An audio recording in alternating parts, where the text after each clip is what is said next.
Hello everyone, thank you for joining me again today. We're going to talk about getting an FHA loan in the state of Indiana.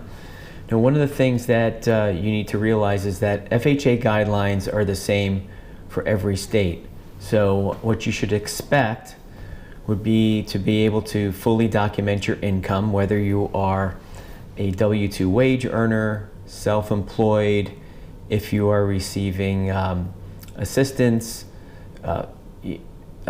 SSDI, for example, or if you're retired and you're living off of retirement benefits, you need to qualify using all of that income. You should also know that the minimum down payment for an FHA loan is 3.5%. However, if your credit scores are below 580, then the down payment would be 10%. The lowest credit score possible for an FHA loan is going to be 500. However, what you'll probably find out if you do have lower credit scores and you've been asking around is that most lenders are asking for higher scores. So if you do have lower scores, you need help, we can definitely help you with that.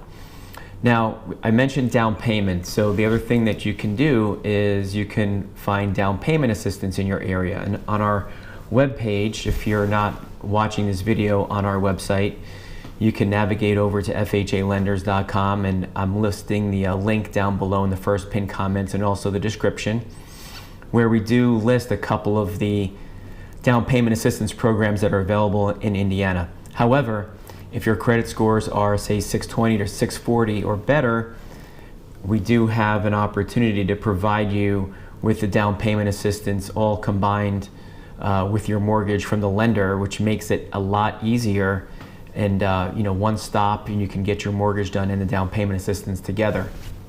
Now, the other thing you should know is that each county in the state of Indiana has a maximum FHA loan amount.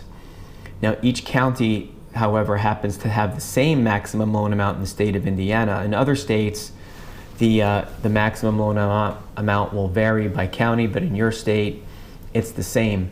The single family, there's a single family maximum for a maximum loan amount for a duplex that's higher, 3 family and 4 family.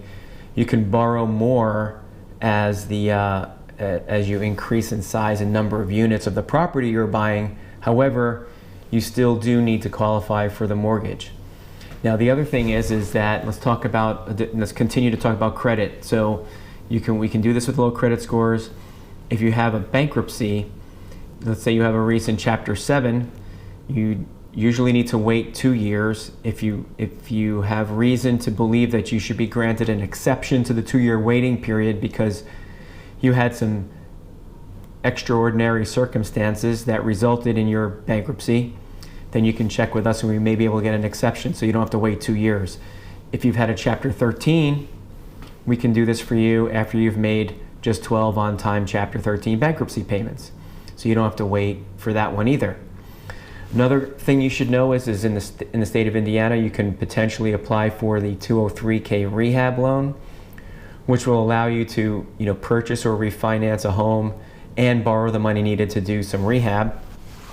And it doesn't have to be a rehab. It could just be that you don't like something about the house you want to change, and you can use that money to do that. You can do a cash out refinance up to 80% of the home's appraised value. There are also FHA one-time closed construction loans available.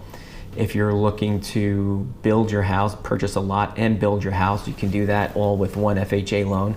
So there are a lot of great FHA programs available to you in your state. So once again, I encourage you to have a conversation with us.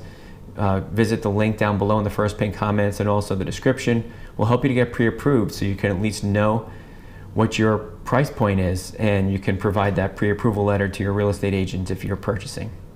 So I do appreciate you watching today, everyone. Hope you have a great day, and stop by and see us again. Thank you.